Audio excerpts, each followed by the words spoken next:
Is 50 Cent hip hop's baddest bitch? Is 50 Cent hip hop's diva? That is the question.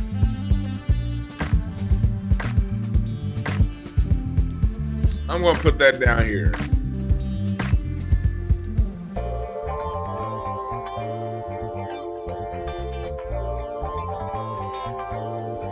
Is 50 Cent hip hop's biggest diva? Let's talk about this. Hold on. Let's talk about this. Here's why. There's always a why. Hold on. Let me close my door before Rocky come running up in here.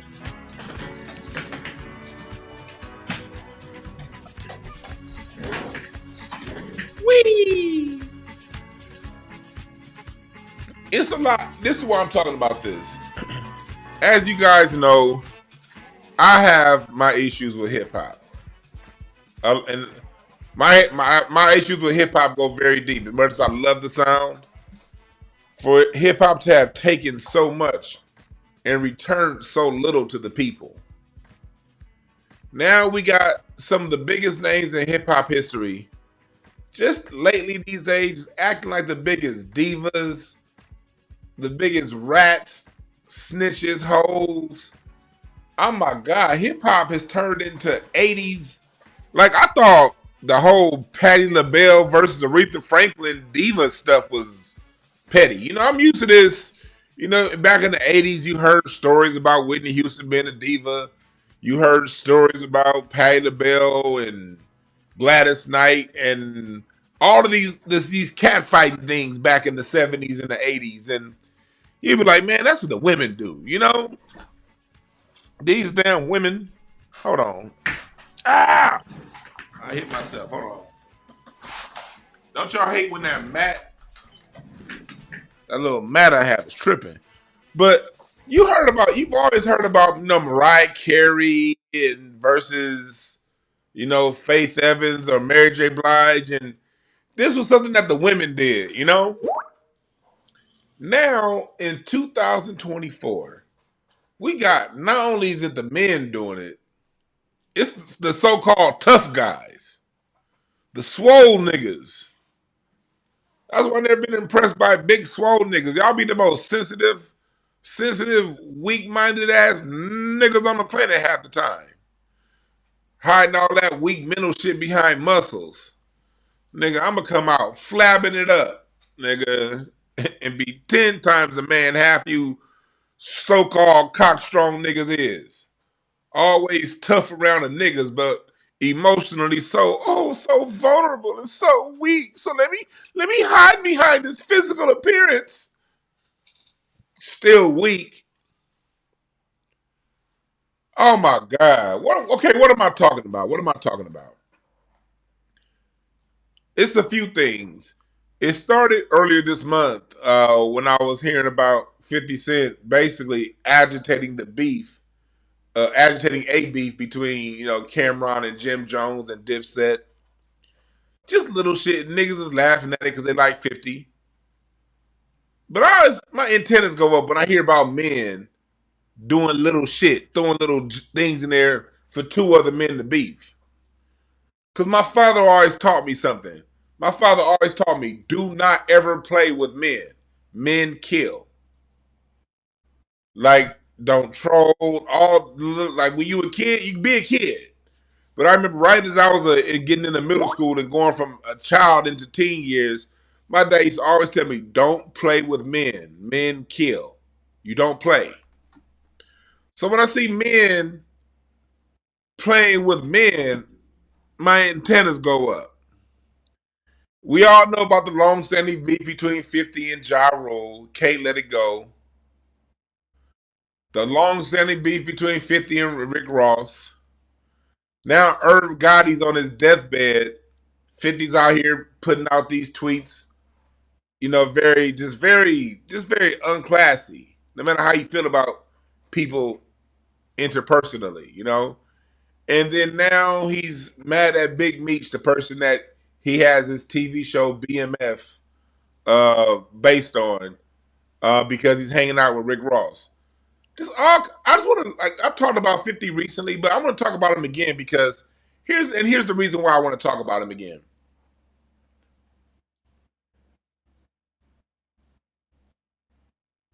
These are the niggas that's out there, yo. I don't too much care about other groups taking black society serious. Oftentimes you hear about people saying this is why they don't take us serious. Fuck them. I don't care why other people don't take us serious. They ain't my problem. They still they yes they do. They take everything we do, so they do take us serious on a certain level. So I'm more so worried about us as a people inside and who our examples are that we've been given to us. 50 Cent is one of those guys that came in on the heels of the Biggie Small Tupac going out. You know, when rap was still in this tough guy era, we had the authentic tough guy, the authentic guy in DMX. And then we get 50, the man who was shot. I remember how he came in, the man who was shot 7 times or 9 times, and he survived. Now he's a rapper. Ooh. And he comes in with all this tough music. And I didn't like him when he first came out. I'm like, any kind of 50 cent, that's half a dollar. Half a dollar is half a nigga. I was saying that shit when I was 22, 23. I was like, yeah, something about this guy. Yeah, 50 in the house. Hey, yeah, I was like 21 when that dropped. I was in the prime of my party years. So I don't want to hear none of you niggas going around with, why is this a different side? No, nigga. I was in a club walking past the security and walking past the line while you was wishing you can get in. So let's just start off this with that. Let's just start off with that. All right. Let's just start off with that. So this is my era. You dig? This is, my this is this is this is my time, my 20s that I'm speaking on. Dipset era, I remember the Rick Ross era coming in the late 2000s. This was all Irv Gotti high school with me, So this is my generation I'm speaking on. This is my generation I'm speaking on. 50 came in on that tough guy shit. Big boss, big boss. Rick Ross, big boss. All these niggas. Jim Jones named himself after a white serial killer. I never liked him anyway. You name yourself after a white serial killer that killed a whole bunch of niggas? Yeah, you funny style to begin. I was saying this shit in high school. College. The fuck would a nigga name himself after a white dude that killed a bunch of niggas for? So off top, you're dealing with a goofy.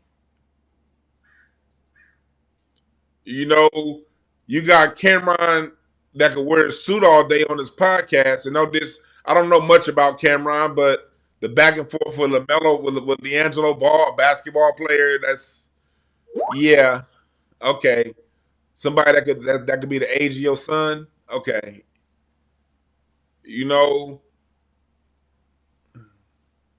Why am I saying all this? I'm saying this is because these were the guys handed to us as entertainers when I was in my late teens, early 20s. These were the guys that I was supposed to be jamming to And I never quite figured out why I couldn't fuck with them back then. I know now. These aren't real artists. In the 90s, post 98, they started handing us and throwing us, really post 96, 97. They started throwing all kind of shit against the wall. Bullshit, bullshit, bullshit. Gimmicks, acts. Now we're 20 years removed, and usually 20 years later, that's when things become classic. That's when nostalgia kicks in. But I'm not getting any nostalgia when I think about this era of hip hop. I'm not getting any nostalgia at all.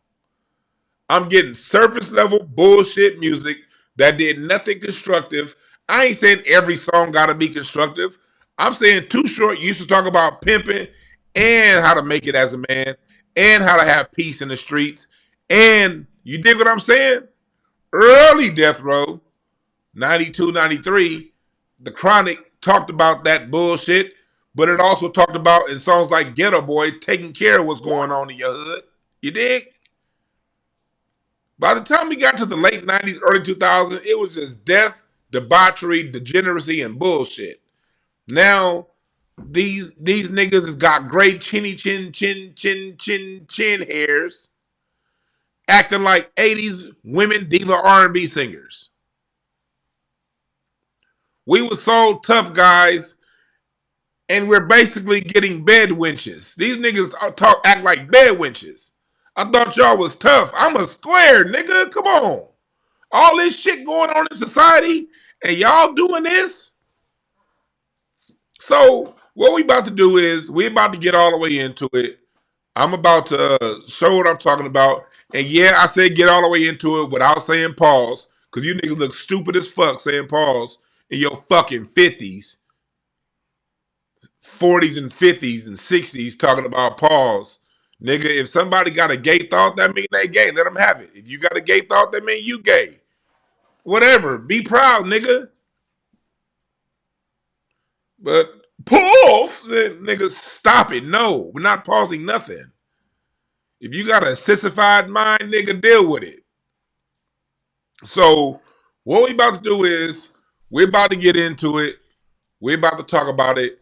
But before we get all the way into it, what I need you to go is to DewanB.com. It is Black History Month. Visit the shop. You know, join the Inner Circle. I forgot to send my Inner Circle emails out for the discount. Damn it, I forgot.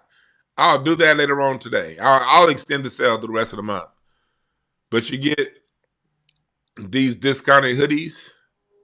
And if you've already bought from me, you already know the sale code. Use it again. If you've bought from me before, you've gotten an email with the sale code. Use it again. All right? Mothers of the Movement, the Freedman Cap, Rebels for the Cause, Black people don't owe anybody anything but an ass whooping. You got the Black History, the Black American Music Family Tree shirt. You can get all that right now at DewanB.com. Also, what I need you to do is go to blisscapsules.com. Man, I love these things right here. And these right here keep you sharp. Very, very, very sharp and upbeat. For people like me that got a whole lot of work to do, I got this, I got my music, I got my side, I got my main bit. This is more of my side thing. I got my main businesses I do offline that I don't like talking about online. I got a lot that I do. And I gotta keep my recall action like this. Bliss Capsules. Type in product code DewanB, buy 2, get 1 for free. You dig? This kind of shit gets you Grammy Awards, you know? But I can only speak off my experience. I can't tell you what to do. Also, I want to say welcome, chat room. Thank y'all for joining. Bismarck T. Yahweh Bottles. I can't say what's up to everybody. Y'all Spirit Wonder. Stalemate Rob Miller. Where my mods at? Nia Muhammad. What's up, Jeff Brown? We got Jeff Brown in here. Yeah. What's up, everybody? I'm scrolling up. My man Jeff Brown up in this motherfucker. Go. Appreciate y'all for joining. So,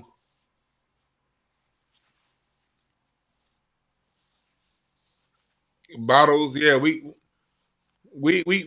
got to analyze this because This is what's been, thrown in our face.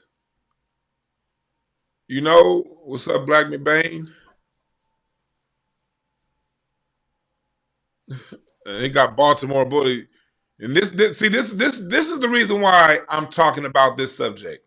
I'm glad this person said what he had to say. Dewan hates New York so much he doesn't realize 50 Cent's FBA.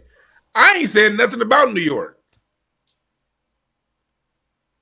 Rick Ross is from Florida, or he lives in Florida. Big Meech is in Detroit. I hadn't even said nothing about New York. But in today's world, the men of today are so emotional. All you got to do is have a point of view that they don't agree with. They get caught up in their feelings. And then their feelings it clouds everything else you say. I'm having a clear discussion about cats like 50 Cent and that era of music. I was going to throw the game in there too. I meant to put the game on his thumbnail, and he's from LA, Baltimore bully. The game is from LA. He's in this shit too. The tough diva is what we're talking about here. Tough divas. That's not a regional thing. But when y'all get all caught up in y'all little feelings, because I say what I had to say about New York, and I stand on it. I stand on everything I say about New York. Yes, I do. And if you got a problem with it, you can kiss my ass twice.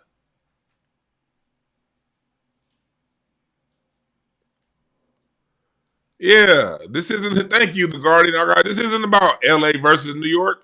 This is about something that's pervasive, that's been in hip hop since post 98.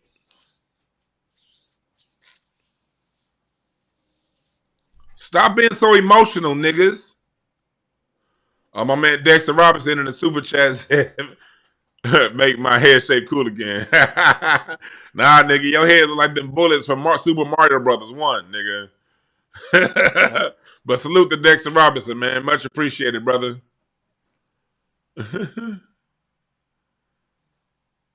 So, well, you got a point. West Coast produced Kendrick. New York produced 69. That's probably what it is. These New York niggas they already know on the bullshit that they've been on.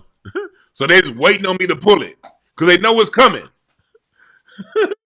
If you can read a map, you see where I'm going, huh? Okay. Whatever.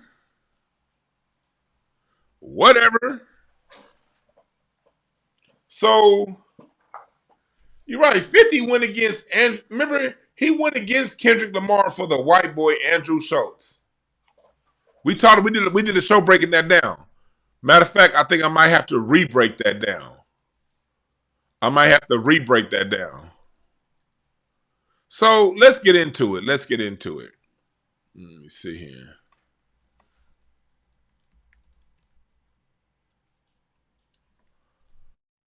Let me see here. All right.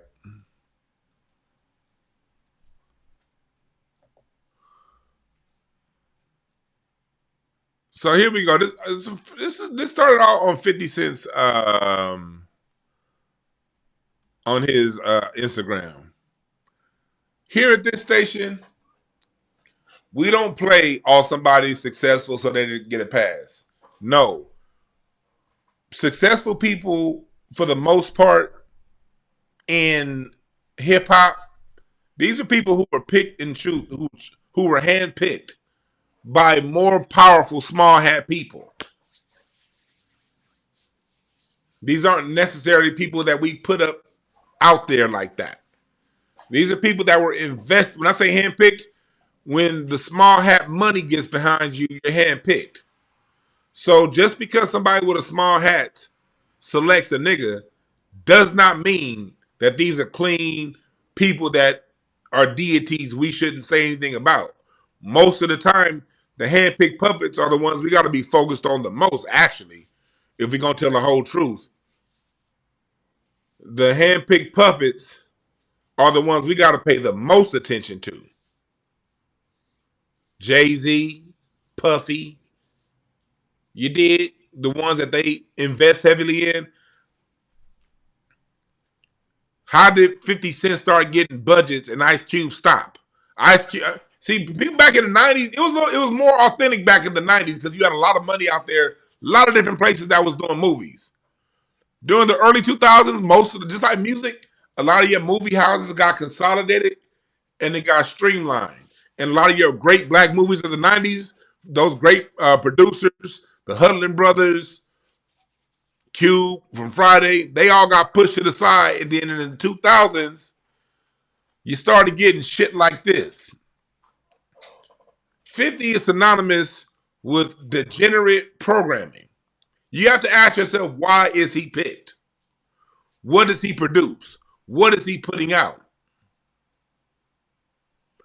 You always got to ask, you got to ask that question.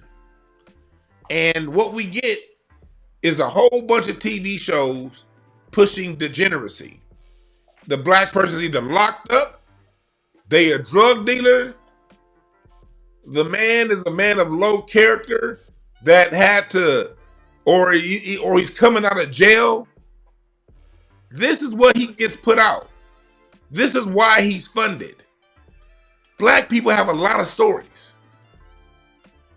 They pick the nigga that's gonna tell the stories of our underclass, lower belly, degenerate side of our society.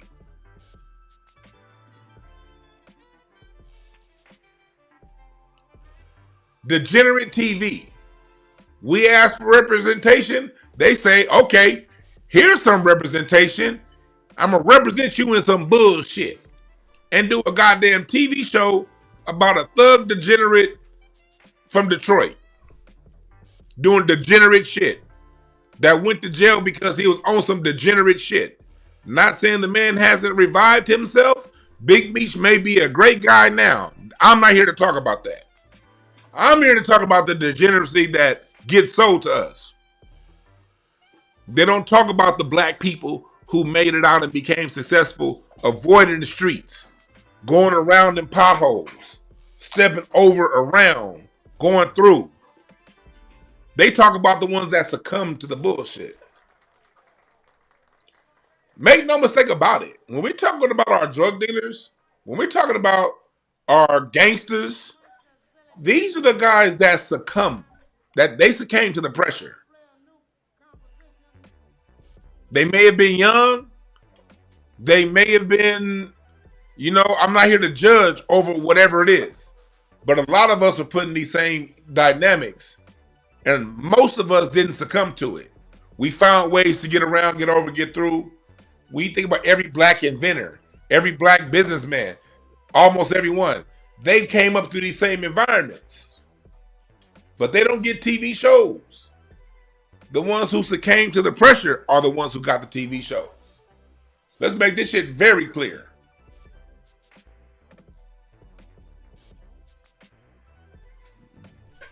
Somebody says, it sounds like I'm hating on Fifth. If you that stupid, leave. If you can't think and follow along, if you think it's just hate, go. This isn't one of those channels for slow people who think raising questions and talking about things is hate. That's part of the problem of the last 20 years, the pause generation. The you hating generation. This shit's gotten too deep in our society and we have to get rid of it. Somebody give a thought is hate. You simple niggas have had your turn. Them days is over with. If you can't stick with a streamline of thought, then get the fuck out of here. Back to what we talking about. So, you get people who, he said dude has a G-Unit ankle chain. Y'all niggas are stupid. So, and also for those of you on Patreon, Dr. Randy Short and I are going to be live on Patreon at 6 p.m. Eastern, 3 p.m. Pacific. Dr. Randy Short and I on Patreon, 6 p.m. Pacific. 6 p.m. Eastern, 3 p.m. Pacific. So that's in about 2.5 hours. Dr. Randy Short and I are going to be on there. And we will put, I will put the first part of it up on YouTube tomorrow. But anyway, this is who gets the budget. These type TV shows. Things that are pushing the lower underclass of black society. You dig? Real point, Black man. 50 Cent got a whole son out there that he be trolling, that he abandoned. So he comes up with this show, BMF. All right. Then what happens is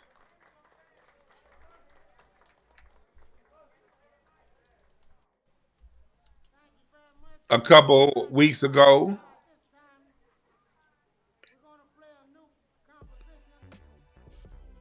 $50 Cent has a long-standing rivalry. I'm trying to get it better. This picture's ugly.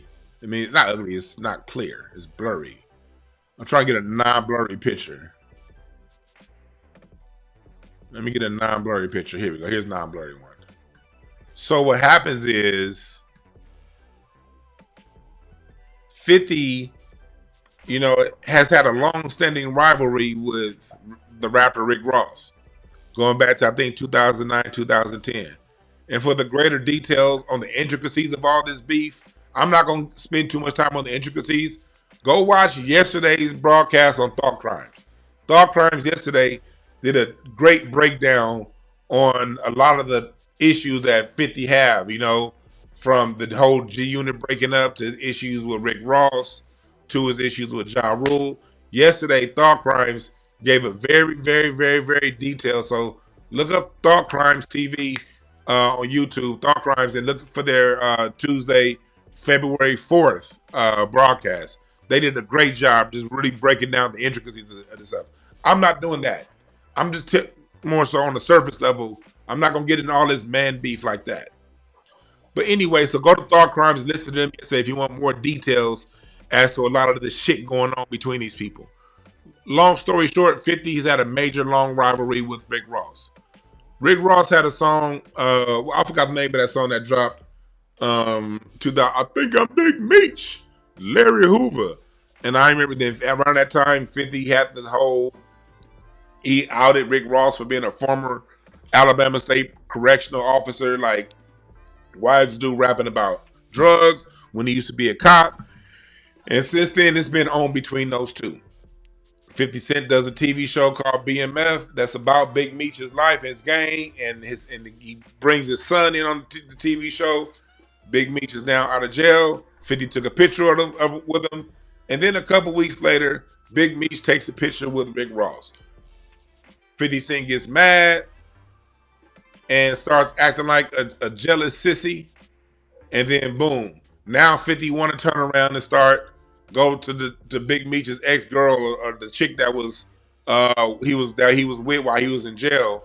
Now he teams up with her to tell stories about Big Meech being a rat, allegedly. He talks about here. You see this tweet here, I think I'm Big Meech, and he has a rat. So now he's acting like a child that got his toy taken from him because a grown-ass man decided to hang out with another grown-ass man and make money with another grown-ass man that may be your rival or not. What kind of clown-ass nigga get so mad at a dude because he's hanging out with another dude? Hell, anybody I hang out with, I want to see them get more money, more money, more money, and more money. If I can help you get some money, I want to see you go around somewhere else and get more. If you can help me with get something, what kind of man polices another man's money like that? Hold on, Rocky. Hold on. Wanna come in? Wanna come in, Rocky? All right. Come on, big boy. Come on, big boy. Big boy. Rocky wanted to hang out for a little bit. Y'all say what's up to Rocky. Hey, Rocky, say what's up to these people. You good, baby boy? Nigga like all these goddamn lights. All right, so anyway. So now 50 Cent is going off the deep end, calling the man all kinds of rats because he wants to hang out with another man.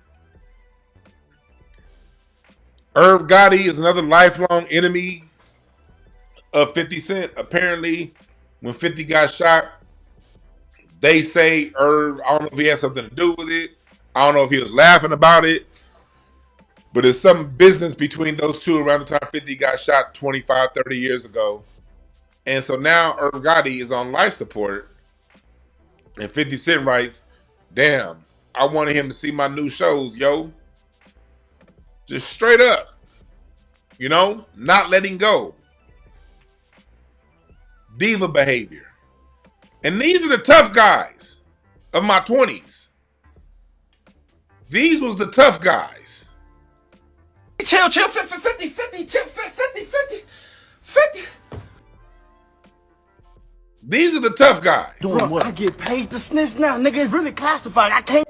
And I want to get on this whole snitching thing. You're a rapper, 50 Cent. So what? You probably snitched too. Big Meech out of jail. All you niggas is old. All you niggas are old. Gray hair. Y'all got to get a prostate check once. You shouldn't be worried about snitching and all that shit when you got to get a once-a-year prostate exam. When you get to the age where you got to get a yearly prostate exam, all that street shit's over. Now you got these rich people talking street lingo. Go, Rocky. All right. Tired of me, Rocky? Hold on. Go ahead, Rocky. Hey, Rocky wants to come with you. All right.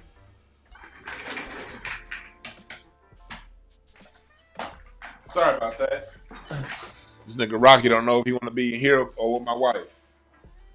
But y'all talking about, you two, if you got to get a yearly prostate exam, what the fuck is you talking about snitching for? Street shit. 50 is supposed to be, he got the book 50 Laws of Power. He's supposed to be someone that's taken seriously in black society, in the world society. A face of black people, because whether we like it or not, these celebrity faces do represent us, whether we like it or not. I hate the fact that it's like that, but it is. Because we're humans, and humans believe what they say, what they see and hear. So when the most prominent black people who are seen the most are out there doing what they do, how many subscribers this dude got? 33 million followers? You see all this tough talk. Talking about snitching. You tough on Irv Gotti. But then, when you get in front of the white boy, this how you look. But just Kendrick, I would make love to him. There's nothing he could do about it. Just Kendrick Lamar, I would make love to him. And the only thing that he could do. So that's what Andrew Schultz said. Now I'm looking for the one with 50 was on here. Where's my 50? Well, here it is. Here it is. Got into you, this made you say you was gonna fuck Kendrick. Whoa. See, look, you get in front of the white boy. Well, just watch 50's body language. Big Irv Gotti, yeah, die. Big Meech, oh yeah, you a snitch. Ja Rule, yeah, fuck you. Rick Ross, yeah. Put him in front of a white boy. That's what you get. A fan of it. Respect. Right? But I don't understand what got into you. This made you say you was gonna fuck Kendrick. Whoa. I said make sweet love. Sweet love. I registered fuck. No. The wrong way. No, we wouldn't do No, it's not. Looks. You know what? I apologize, guys. Yes. This is your camera, right? His body language is soft. You had a white boy that basically did some slave ritualistic talk on Kendrick. And this is how you act with them. This Let's is go. from years and years of trauma. This comes from abuse from the neighborhood that I grew up in. This comes from a lot of different things. And make sweet love. I heard fuck. When you said it, that's the it was people. aggressive. I don't know why I So registered it that way. aggressive. And then look, for people to write petitions behind it, it's crazy. It's crazy. That is crazy. Because, I mean, look, you saying, look, I'll follow comedic culture. I watch the comedians. I enjoy them on another level. You are a comedian. What I appreciate about it is they are invincible. Yeah. When I watch them, I look and I go, there's no point that you could do something that actually damages what they developed, what they built. Like, you know, like they go, like, in any case, like Cat Williams could fight a 15-year-old kid that is his height. And not do so well, right? This is the optics. Cat Williams. I didn't like the decision on that one. This was the white dude that jumped in Kendrick. Kendrick, it all started when Kendrick, for those of you who forgot, said, "Don't let no white comedian talk about black women, that's law." He didn't even mention Andrew Schultz's name. Me personally, I thought he was talking about Gary Owen when I first heard that line. But Andrew Schultz jumped out of the bag and got offended that Kendrick said, "Don't let no white comedian talk about a black woman, that's law." What does 50 do? He goes right to that. The white dude says he wants to basically fuck Kendrick, rape him. And what does 50 do? He goes and sits on the white boy's couch and he's mucking it up with him. I didn't like the decision. I didn't like the decision. Yeah, that was 10-8. That was 10-8. That was 10-8. That was close. It was That's close. one of those ones where you need a do-over. Right? But it does no damage to Cat Williams. He's still that guy. Yeah. But I was watching Jamie Foxx. That's enough. So these are the kind of niggas I'm talking about. You promote degeneracy, making TV shows about the worst in our society. Music that promotes a bunch of bullshit, degeneracy in our society. But then when the white boy come around,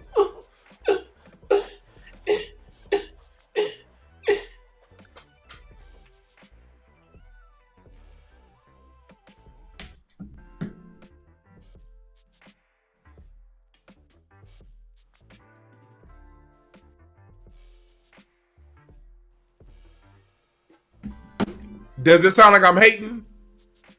Chat room, am I hating or do I have a point?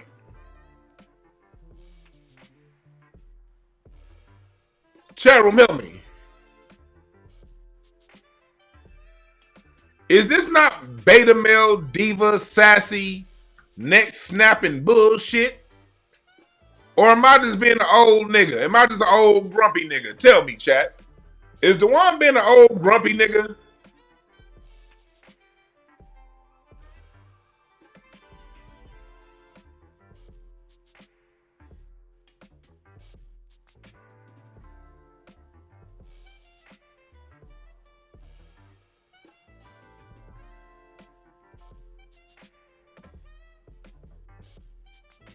I just want to make sure.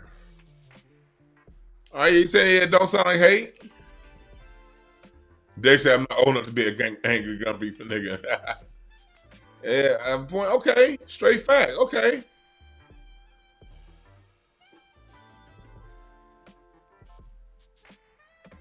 Yeah, Neely Fuller was right on this. Yeah. This is why I'm having this conversation right now. Let's just start, like, it's because all of us are busy, man. We busy. Y'all got kids. You know what I mean? You got a life.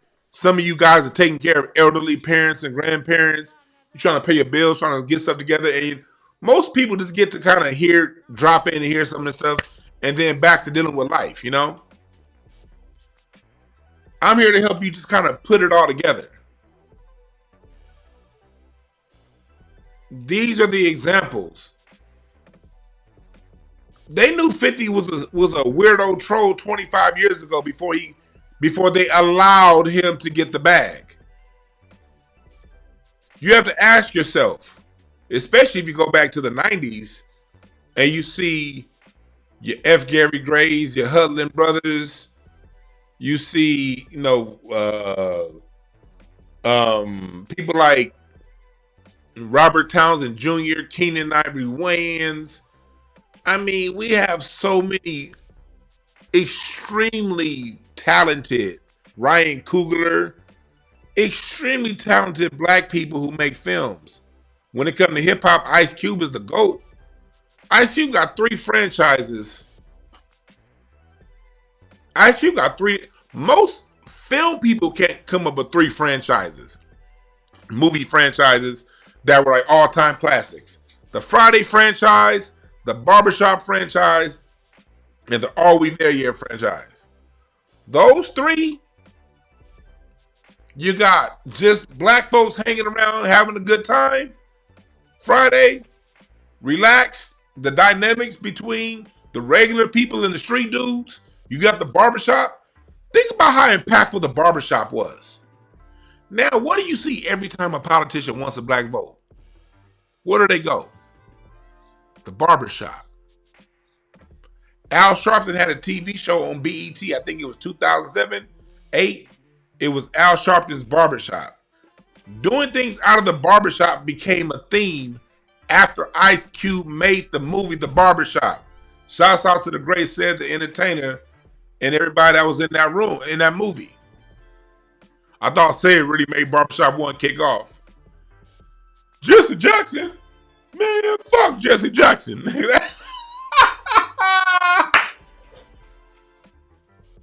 They talked about reparations in the movie. And now the barbershop is a common theme to the point to where 25 years after the barbershop came out, every white politician that wants a black vote goes to the barbershop. That's how impactful that movie was. Then he came with Are We There Yet for the children. Cube been trying to do another Friday for 25 to 20 years. America's been wanting the last Friday movie to come out. But we get BMF instead.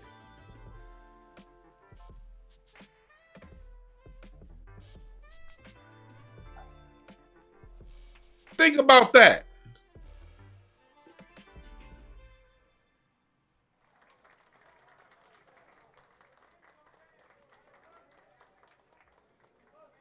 Think about that.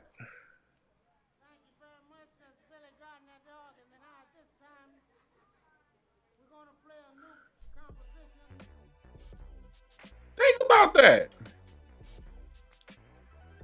I ain't checked the chat in a minute. Damn, G Money, you sit on that East Coast shit?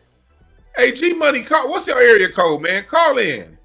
You seem real hurt. How did I hurt you, brother? Me talking about G Money. Your fingers are tired. I didn't know you were still talking about the East Coast. Call in. Voice your grievances. I'll give you an opportunity. Then I'll get back to the show. I only want G Money to call in. 323-744-7425. You got a bug in your ass about the East Coast. And I'm not going to stop. So all this, I don't know why you crying. I'm not going to stop because you crying in the chat. So call in. Let me know what it's about. Maybe I can make my point of view more clear for you, brother. 323-744-7425. Don't nobody else call in. 323-744-7425. Oh, you see that Minstrel Show video I did about 50's a classic? Yeah. He's a Minstrel Show. 50's a Minstrel Show.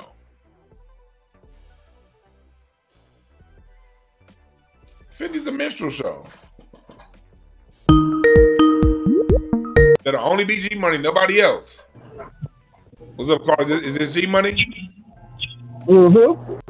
Yes, sir. So what I see you. I've only seen a couple things from the chat because I don't really look at the chat. But you've been going on the East Coast thing. What's your grievances? Talk to us.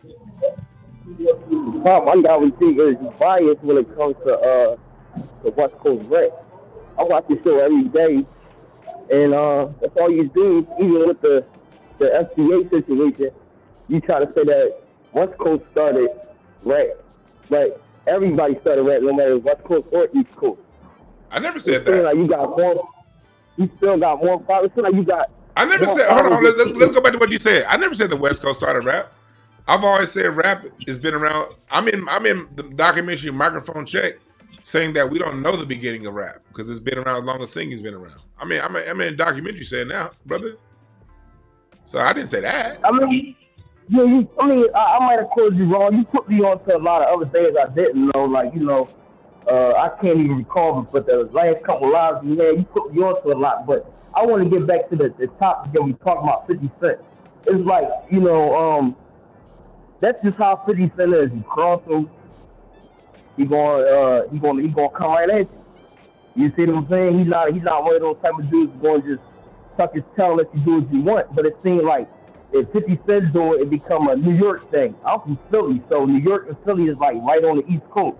So if you say something about New York, it's like, I think you damn biased. Because if it was the Game that did it or Kendrick Lamar, I don't think you would have took it that way like that. You see what I'm saying? Let me start right there. First off, I don't know why he came from New York because New York never came from Philly. They just don't. But second of all, no, I'm talking about things as they happen. It so happened 50 Cent is from New York. Everybody on this picture is not from New York. I see 3 people on this picture who are not from New York, too.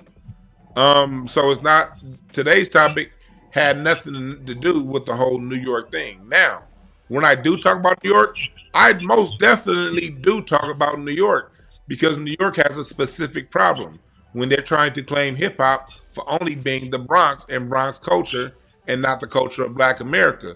So when I identify, if you're playing basketball and you sprain your ankle, I'm not going to sit around and talk about the elbow. I'm going to talk about what's hurting, what's happening in Black society. All of Black society, Philadelphia included, as much as you listen, I don't know how you haven't heard me. I speak up for Philadelphia all the time and about how much New York took from them and continues to take from them culturally.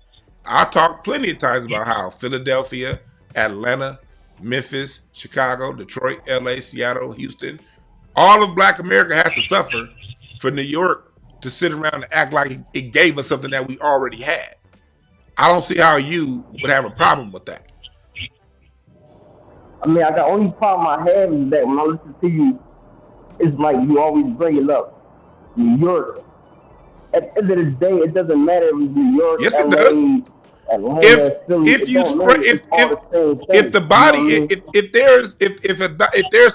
there's a cancer in the body, you have to bring up what that cancer is.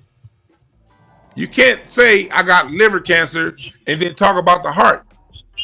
The cancer right now that Black people are dealing with socially, I don't want nobody else calling in. So call whoever it is, you can just hang up. I'm not gonna pick up. What we're dealing with right now in our society, Black society, calm down. Black society, we're under culture. Our culture holistically is under attack. I'm going to the Hip Hop Museum website. This is what we're dealing with as Black people right here. You go to the Hip Hop Museum. I'm putting it right now. I'm pulling up their website. You go to the Hip Hop Museum and you go to their website. They're saying hip hop is African, Jamaican, and Latino culture. Our culture is literally under attack. And it's under attack from one specific city. Miami's not doing this. Atlanta's not doing this. Memphis isn't doing this. There's only one city doing this. Philadelphia is not doing it. New York. So if that's where the problem is coming from, that's what's going to be addressed. Yeah, you're right about that. You're right. So you can't, when you got to understand when information is being given, I don't deal in this. This is a new, I don't know how old you are, but it started with my generation because I saw it coming up when I was in my early 20s. My generation came up with this. If somebody comes up with this, a different opinion, you're hating. Understand this. When you listen to the channel. The reason why I say you hate is because, listen, the reason why I say you hate is because when you brought up 50 Cent, right? It's all, I mean, in the industry period, negativity sells. So if 50 Cent sees a way to cash out on the negativity to make money, if you notice, rap changed for years. Like anybody that rap positive or try to make positive moves, they'll come out for a little while, then eventually they'll fade away. So if 50 Cent's trying to make me off a Big Meech situation right now, which is negativity, nothing positive, like you were saying, then what's wrong with that? Because I'll tell you what's wrong. Let me answer your question. Let me tell you what's wrong with that. What's wrong with that is imagery sells. Imagery, all things in TV are propaganda. Everything is propaganda. Nothing's entertainment. Entertainment is the third or fourth thing down the line that they're dealing with. It's propaganda first, money second. That's what entertainment is. And the money goes to them white boys first. It goes and they rinse it off and give us whatever crumbs left over.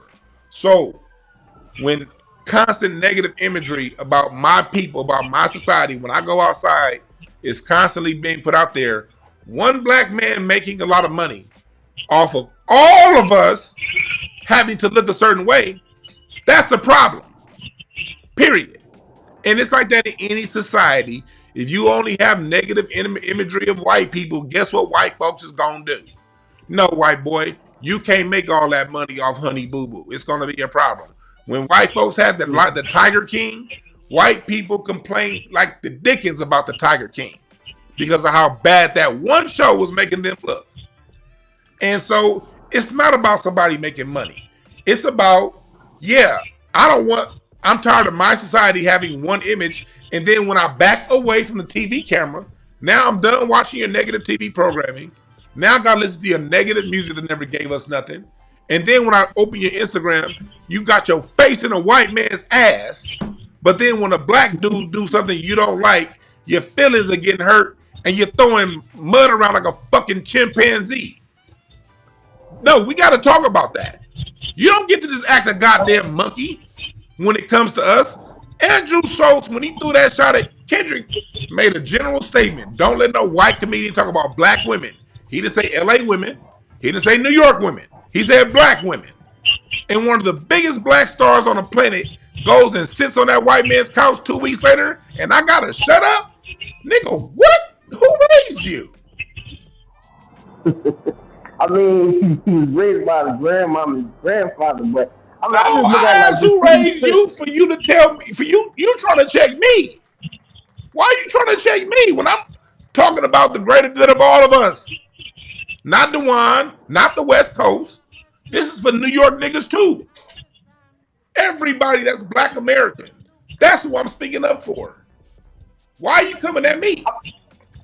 I'm gonna say this to you, right? Like, if you look at the New York thing, everybody that's saying New York is Busta Rhymes and all of them that's saying that is hip hop came from Africa and stuff like that, right? They're not from America. They're from other countries. So they're mad on with us because we and I talk about them too. And I talk about those countries too. I got more programming talking about Jamaica than I got talking about New York. I just more so got on New York recently. But you saying New York, so you got to look at it like this. Most of all those people that live in New York, like a Busta Rhymes and a Fat Joe, and all of those people that's coming out. Did you not just hear me? I have more programming talking about. I got more programming talking about Jamaica and talking about Latin America than I do New York. I talk about them too. I mean, you do, but I'm saying at the same time. There's no but. No.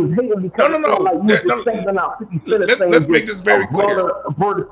Everybody is putting out whether 50 Cent or let's make this. Anybody else is making let's make this very clear. Make music about selling drugs and all these things. So it goes with everybody. Let's make it clear. And no, you don't listen close enough, dog. I talk shit about the game. How many times chat room? How many times have I talked about the game and how he don't represent LA and how he represents a degenerate culture? The game's people live 3, 4, 5 miles from me. I gotta walk outside and I might run across one of his people because of where I be. And I still talk about him and that degeneracy that he represents. You talk too much about West Coast artists. I always hear you say about you take the wax out your ears and listen. I talk about a style of artists. I talk about degenerate thug. I talk about chat room. Do I not talk about Whack 100 on this channel? Chat room. Press number 1. If you heard me talk about, have I not talked about him?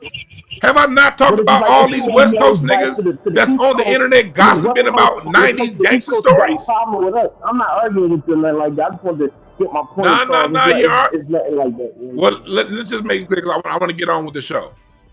I Yeah, talk because I want I to talk about a black people. particular style of person that when they speak, they making the block hot for all black people.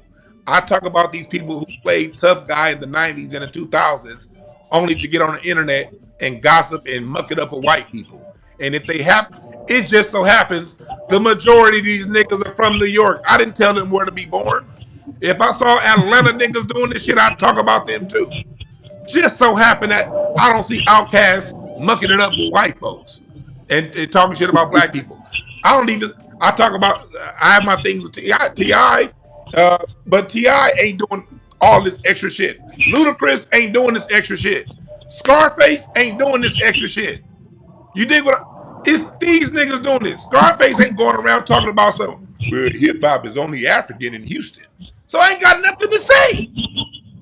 So you have to take information for what it is and understand this. I come from, even though I'm a millennial, I still come from the old school. I come from the old school of if it's a problem, we got to deal with it, and it don't matter how people feel. So if you're going to come from the point of view, if the whole hating thing is in your mindset, that's not where I come from. I speak on what we see and what we can do to get it better. Because I know how we are as black people. I know how great we can be. And when I keep seeing bullshit over and over and over again, it's going to be talked about, even if I like the person.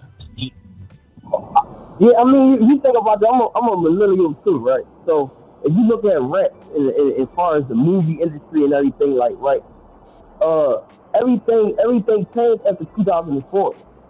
Like, if you look at that year from 2004 all the way up until now, it's not the same from back in the day. You know what I mean? Because hip-hop was always balanced. You had gangster, you had conscious rap. You know what I'm saying? You didn't have this one, rap, this one genre of rap. It was just gangster rap. It was always, you had some gangsters, you had backpacks, you had all of that stuff.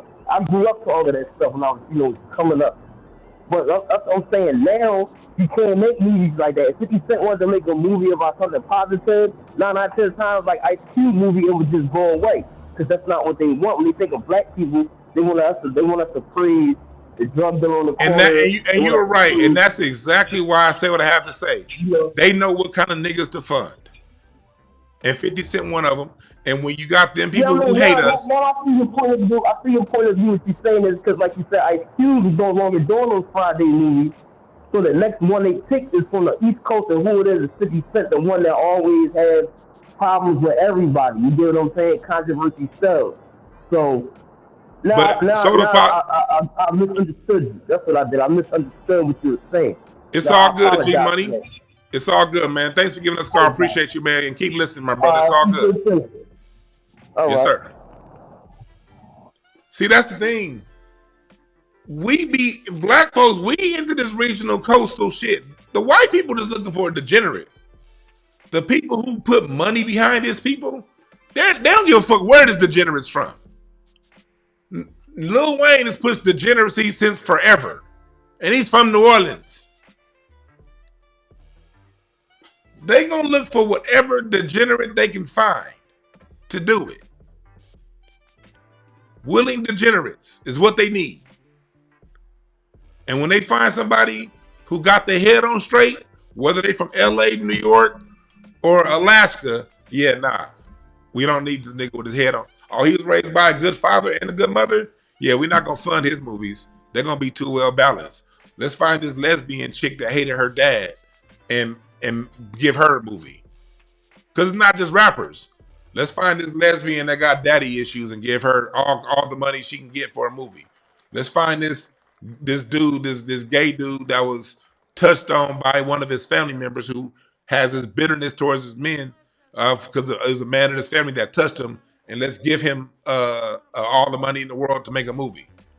Let's find this broken rapper that's a tough guy on the show. He checks off all the black physical phenotype things that make white people scared.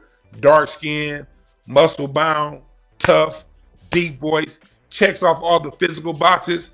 But then when you get to the mental boxes, scared of white people, hates other black people to a level that he'll never hate other white people. Let's find somebody who's willing to be petty and willing to tell his degenerate stories. It's a certain type of person that they look for. They don't give a fuck what coast those people are from. All you gotta do is be a degenerate that got daddy and mommy issues, and you can get money to tell a story. Because if you're a degenerate with daddy and mommy issues, that degeneracy is going to come through your script. It's going to come through your artwork. If you are an upstanding person, or you might even been in the streets a little bit, but you ain't got daddy and mommy issues, you're well adjusted, yeah, then your story is going to be well adjusted. And I don't want to hear anything about the money part either, because they made money. Friday was made for less than $5 million. Brought in 10 figures. So it ain't just Degeneracy. Barbershop was an upstanding movie. How much did Barbershop make? How much did the Barbershop make?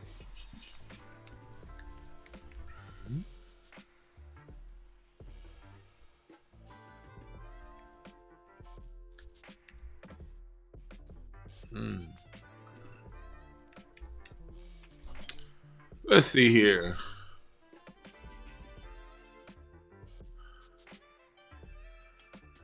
Barbershop 1 had a $12 million budget, made $77 million. Barbershop 2 had a $30 million budget, made $65. 3, $20 million, made $55. They making more money than you making than them as far as investment. They 3x in their investment, 7x in their investment. So I don't want to hear about it. No, people buy good stories, period. People want to hear good music and they want to watch good movies. They don't have to have sex. They don't have to be degenerate based. But if they're good, they're going to watch it. And the studios are going to make money. Period. Eddie Murphy's the highest grossing goddamn actor of all of them. He don't make a whole bunch of movies with degeneracy.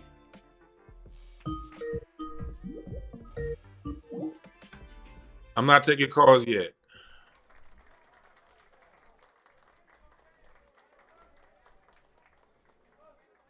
Yeah, you have all of those pop. You're right. The Barbershop was the most in the mid 90s.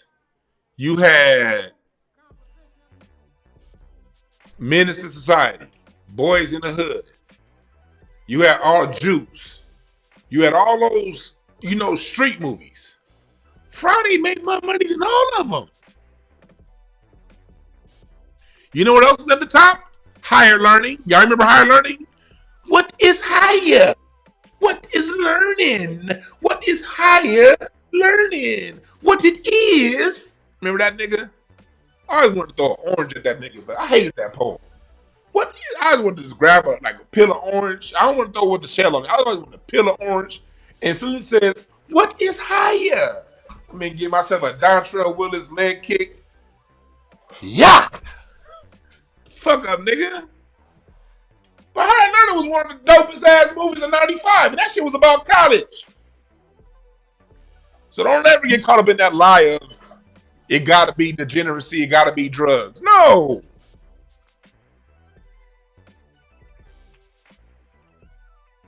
What's up, T. Clay in the chat? I ain't seen you in a minute. Yeah, Menace to Society was a hood horror movie.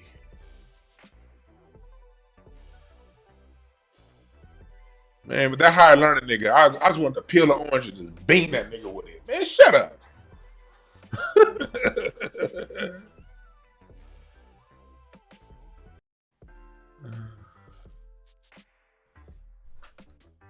Yeah, Tales from the Hood.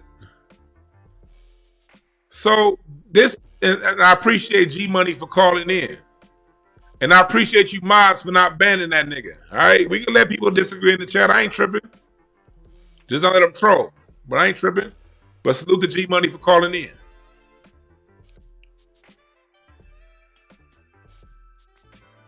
So This OGT -3 is what, right? I'm sick of FBA being depicted as foolish, hypersexual, homosexual with a one-track mind. The shit is disrespectful. Real motherfucking talk. That's the problem.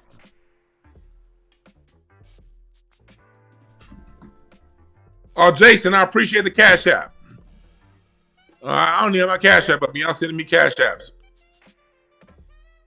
Sherelle, appreciate the Cash App. And if you want to donate to the Cash App, it is $DewanB1. If you want to donate to the Cash App, $DewanB1.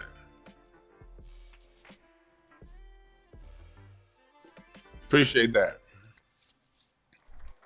And y'all go to blisscapsules.com, type in product code DewanB, buy 2, get 1 for free. Make sure y'all do that. And we will be live with Dr. Randy Short in 2 hours at 3 p.m. Pacific time, 6 p.m. Eastern time on Patreon. And again, yeah, it's all good, G Money. It's all good. We can disagree. We as black folks, we trying to figure this shit out. We can disagree as long as it's done in respect. It's down now, but I was on the Shade Room yesterday talking about DEI. They had on TikTok. They had 20,000 people in live on TikTok, and I was on the Shade Room yesterday talking about DEI and how DEI is bullshit. We need to get rid of it.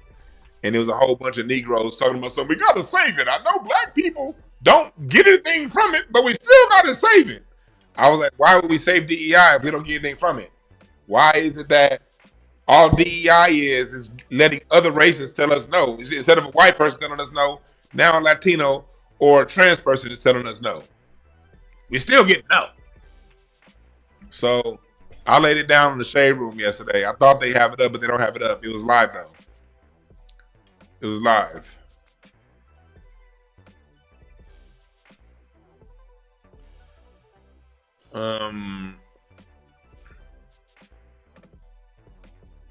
So we got to understand that. And I'm not a big fan of any of these people. Let me make clear, I'm not defending any of these guys. And also, the other part to say, remember, if you go back and look, oh shit, damn it. How the hell that happened? That should be fake. Let me lock that image in. I thought this was locked. Hold on. That should be locked. Let me lock that. Let me lock that. There we go. I don't want that scroll. Let me lock that. Let me lock that image too. There we go. So that right there is what we're dealing with. Now, the last thing I want to talk about was 50 Cent in this whole Dipset situation. Like, 50 was instigating the beef the whole time between Jim Jones and Cameron. At what point do we wake up and see who these people are that they throw in front of our faces? What's up, Paul? What's your name? Where you calling from? What's up, man? It's T51, man. I'm from Cali, man. T51 from Cali. What's on your mind, brother? Yeah, we spoke before, bro. I'm gonna be real brief, man. When I seen 50 Cent at the Super Bowl and he was hanging upside down like that damn big ass bat in the Philippines, and then he came and blamed it on everybody else, I knew then, bro. When he didn't even break off all his homies from G Unit with they change.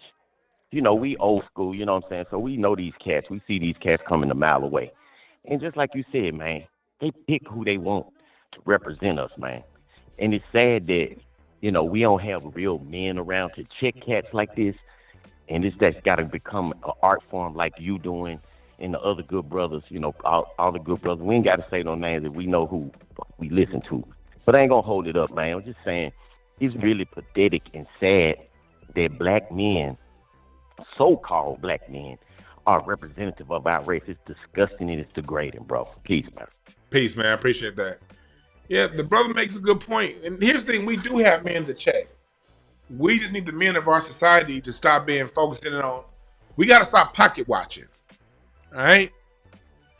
Just because a black man connected to a bunch of white people is caked up, that doesn't stop us from checking them.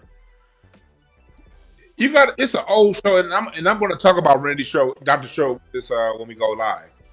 But if you go back to the 60s, Dr. Short and I talked about this before.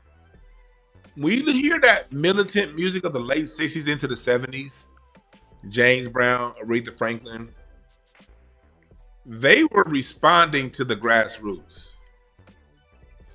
Music out of the late 50s is getting very bubblegum. Early 60s, Motown, Party of Young America, the sound of Young America. It was very, Good Golly Miss Molly. It was all party centered. But the civil rights movement which started in 1919, by the time it gets to 1955, it's now getting to a fever pitch. You got Rosa Parks, you got what's his name? You got Emmett Till. Emmett Till happened. Emmett Till was a lot like Trayvon Martin, to where it was a moment where the consciousness of the people woke up, the black people.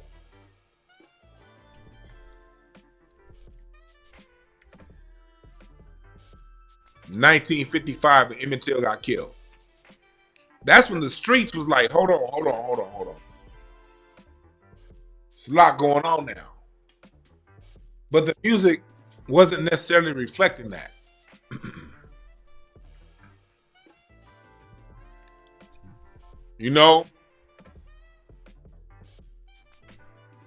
While Trayvon Martin is happening, this is on the radio.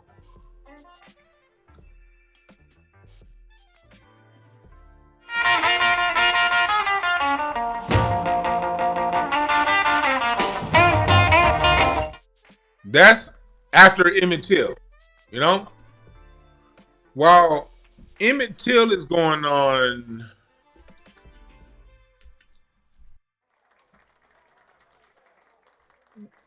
in the years after Emmett Till,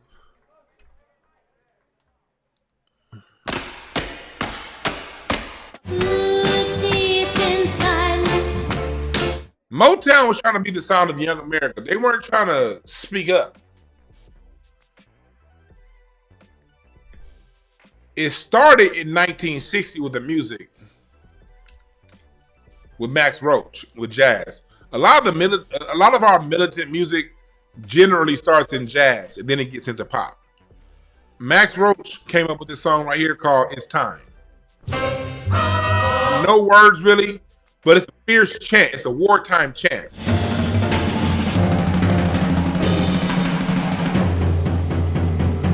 You got to go back and listen to that album. It's a very aggressive.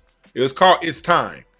And when Max Roach started coming out with this in the early 60s, he was telling the musicians in the music world, all this huff and puff stuff is cool, but we getting fucked up right now. And that's also, you got the streets. You got Dr. King always talked about Aretha Franklin and what that did for her. You got the Deacons of Defense. You got all of these black paramilitary organizations that are having riots on the streets in the early 60s. They're pushing the artists. They're pushing Sam Cooke. They're pushing Otis Redding. They're pushing Marvin Gaye. They're pushing these people, Smokey Robinson. The black people, the streets, was like, yo, what the fuck? It was the streets that made James Brown change his tune. That made Marvin Gaye sue Motown to get freedom so he can speak on what's going on. This was Marvin Gaye's response to the streets. Bring some loving here today. Yeah. That was because of the streets.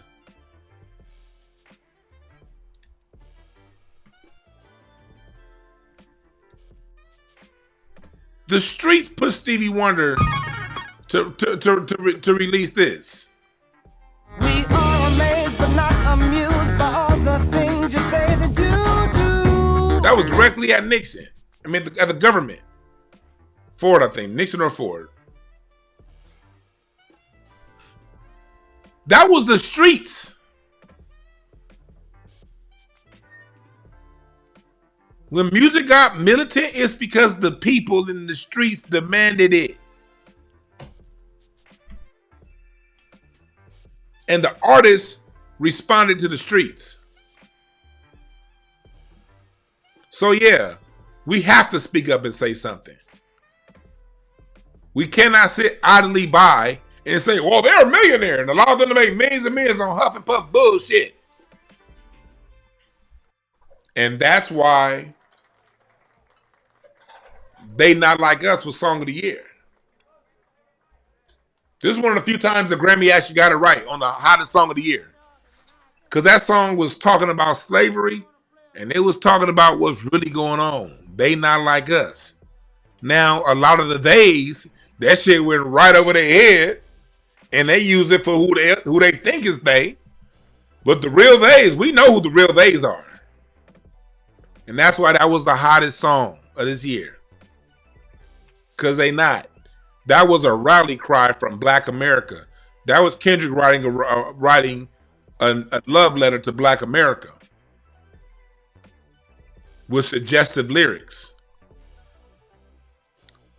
masked in a diss track towards Drake, using Drake as a symbol of they. All of the people who bite off of our culture is the they. The people who ain't from here, but take the worst of our society and make it seem as if that's our society. My favorite song this year was Watch the Party Die. Watch the Party Die, talking about these days.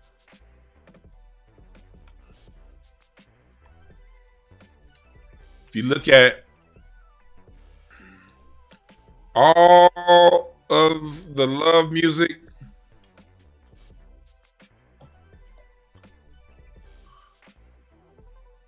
that they made, one of the highest streamed songs to this day from the Ozzy Brothers is Fight the Power. That was the response to the streets.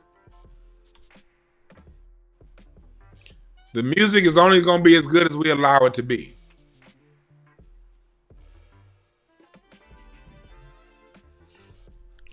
And if you want to get caught up in the East Coast, West Coast thing, I promise you this, you're going to miss the point.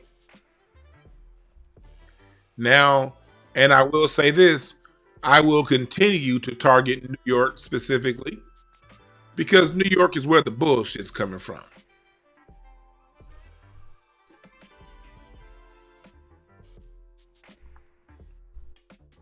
That's a great question, DeAndre Mosey. Was 444 a response to the streets? Partially. It was a partial response to the streets, but really it was a response to corporate America. Jay-Z is a corporate clout chaser, and Jay-Z's going to do whatever he thinks is going to bring him clout. 444 I would have taken 444 more serious, and I caught it as soon as it came out. This was Jay-Z trying to temper the streets. It was 444 was Jay-Z's version of we're not kneeling before we're gonna protest the NFL, and then only for 2 years later to say we're beyond kneeling.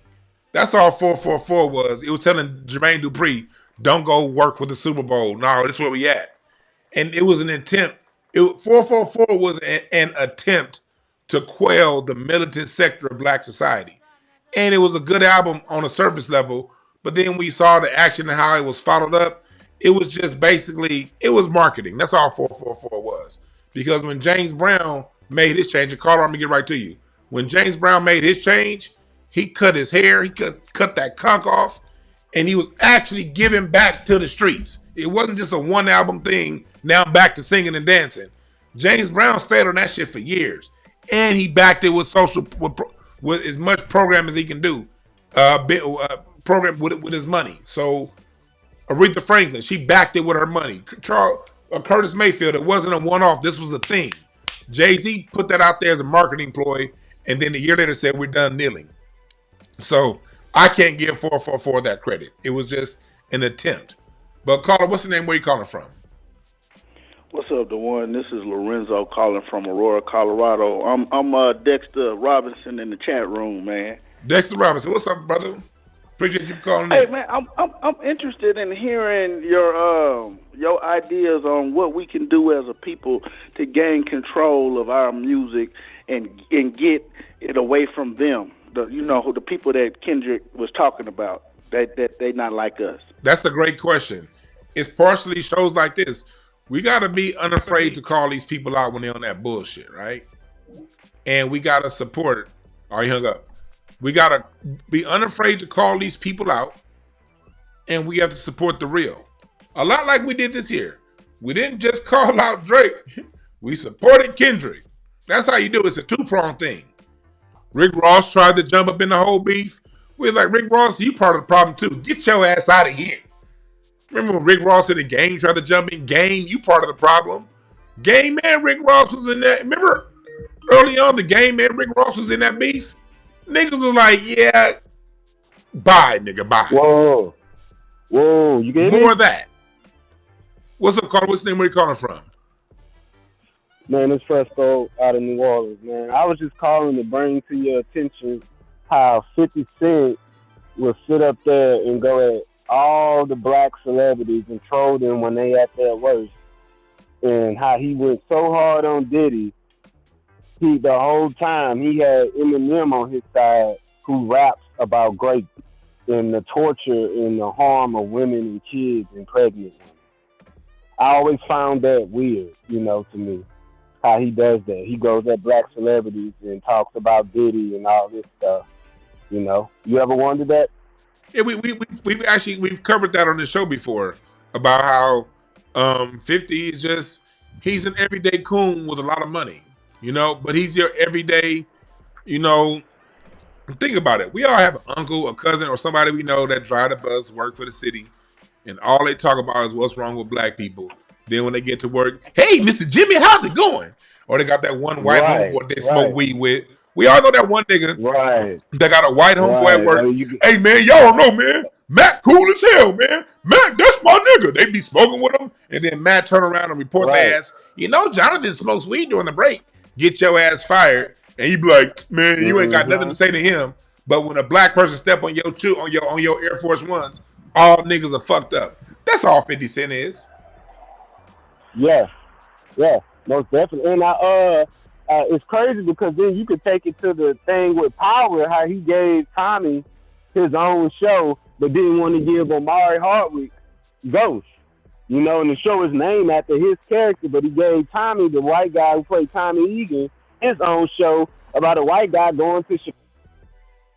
It's just weird. I'm like, bro, that's not even realistic. And I know they got Italian mobs and stuff in Chicago. I know, but we all know that. Come on, bro, that ain't going down like that. I always found that dude weird, but I never liked the 50 Cent, even when he was playing in the club and all that. Me and my little brothers, man, we born in 92, 95. We used to tell our dad to cut that bullshit off every time he played.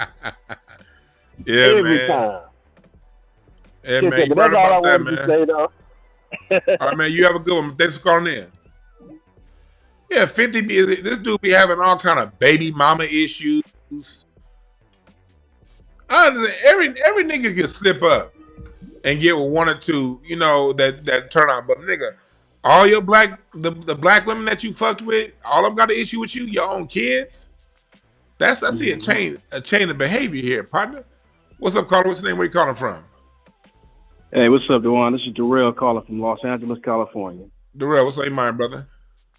Well, you know what, man? I grew up with 50 as a millennial. I've grown to see 50 Cent turn into a straight sucker.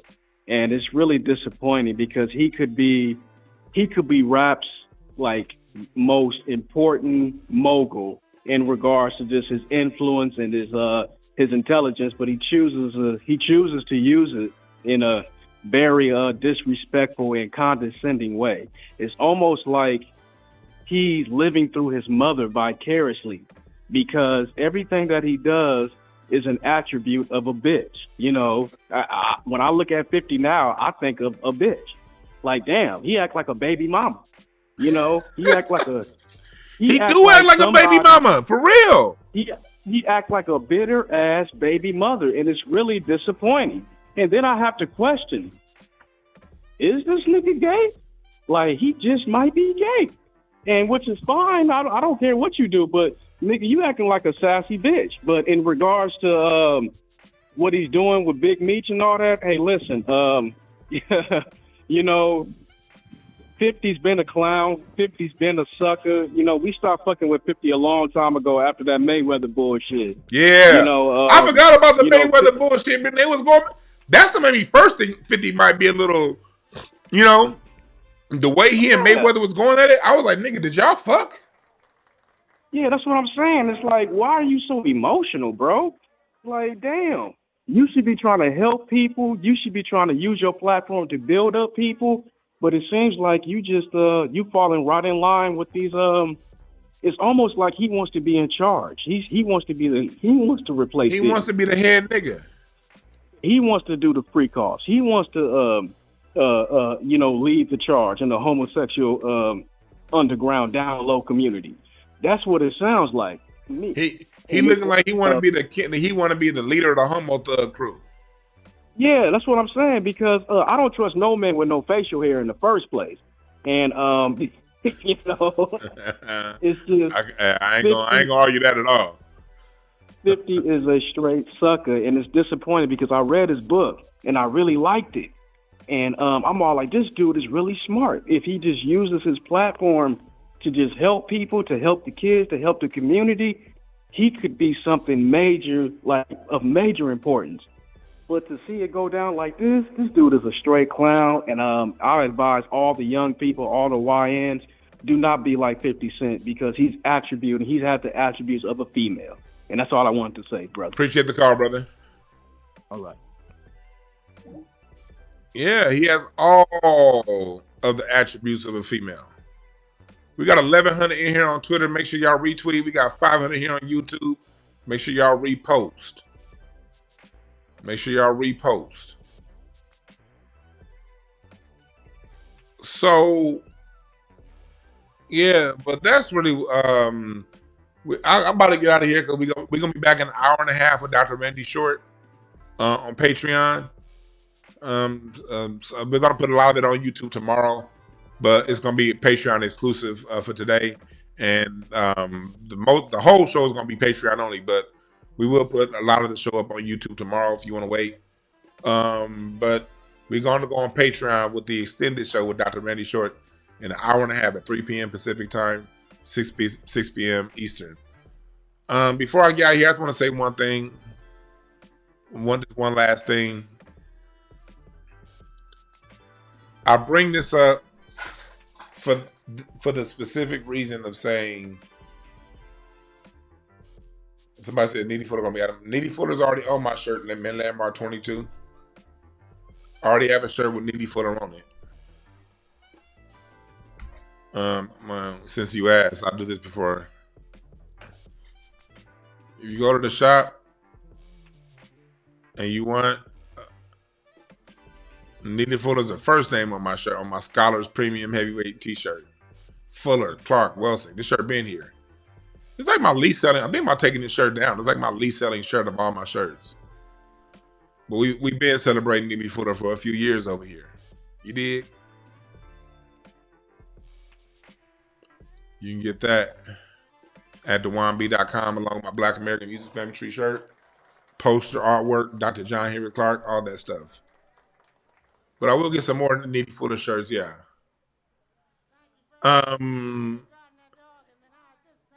So, but back to what to close this out. We as a people have a very such rich, strong, beautiful culture, and it's getting destroyed from within because they'll take a handful of niggas of degenerates, not just a handful of black people, a handful of degenerate black people with degenerate black backgrounds, degenerate upbringings, give them a lot of money to tell their degenerate stories, and then allow their degeneracy to be the face of all of us. When you're talking about 50 Cent, he's a guy who came in after music started sucking. Came over here out west, we made him hot. Dre made him hot. Big mistake. Big mistake. Hot on degenerate bullshit ass music. Everybody on the screen make bad music. Irv Gotti's music was the shit that he was in control of was bad music. Ja Rule makes terrible music. Ew, whatever I mean about my baby. Oh, that shit was trash back then. Jim Jones makes trash music. Cameron likes to fight with goddamn 20-year-olds over basketball. Rick Ross, and I like Rick Ross's music. I'm not saying I don't like the music, nigga. One of my favorite songs of all time. Probably because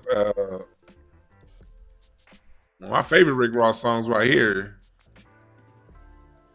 I ain't gonna sit here and act like I don't listen to this, but cause it's been on my mind lately. When 16 ain't having a dope beat, a dope idea. I love that song. When 16 ain't enough. 3,000 and Rick Ross. And Rick Ross lately has been dropping in some nuggets of jewels. But for the most part, he's a degenerate, pushing degeneracy. We've been given a whole bunch of degeneracy in our music. Now that these degenerate musicians, their music day is over with, 50 Cent started spreading degeneracy in movies. Rick Ross is going to Canada getting his ass whooped by Canadian Hells Angels. They're spreading out degeneracy on Twitter, and it's just become this cancer. 50 Cent, you look at Jim Jones, Cameron, 50. They all supported Drake when the shit first started. Don't forget that. 50 still supporting Drake. Goddamn suspected pedo. Non-American with bad music. Jim Jones, all these niggas. So I said that to say I really don't fuck with none of these guys. I'm not here to defend one or the other. Big Meech, they're gonna have a big. Rick Ross is doing a Big Meech welcome home celebration when H-Rap Brown is still in prison. H-Rap Brown is still in jail. You still got original Black Panthers that never got out, and you got these niggas celebrating Big Meech, a fucking degenerate. At least what we know him for. He may be a good dad. He may be a good dude. He may have changed. I don't know. But the story, the BMF and all that, that's degeneracy. We don't have to support it just because they got a lot of money, black people. We don't have to support it just because they're black. We don't have to support it just so we can see another brother win. No, fuck that. I don't support shit that's your win at my expense.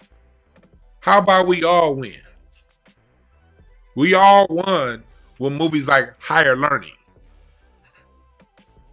We all win with music like Higher Ground. There's a way for you to win and us, and it's been proven time and time and time and time and time again. We can all win. You can make your money, and you can make music, TV shows that reinforce the higher side of us. Not to say that we don't have a negative side. There's a time to talk about the negative stuff within black society. I'm not saying those stories shouldn't be told. They very much so should be told. But that shouldn't be the only story.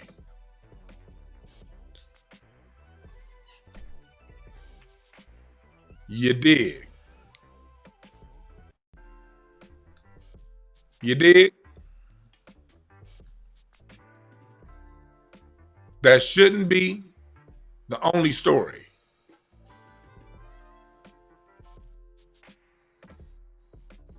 We got a lot of stories. All right. Thank y'all again for listening. Remember, there are no perfect messengers, only perfect messages for those willing to pick up the game. We out.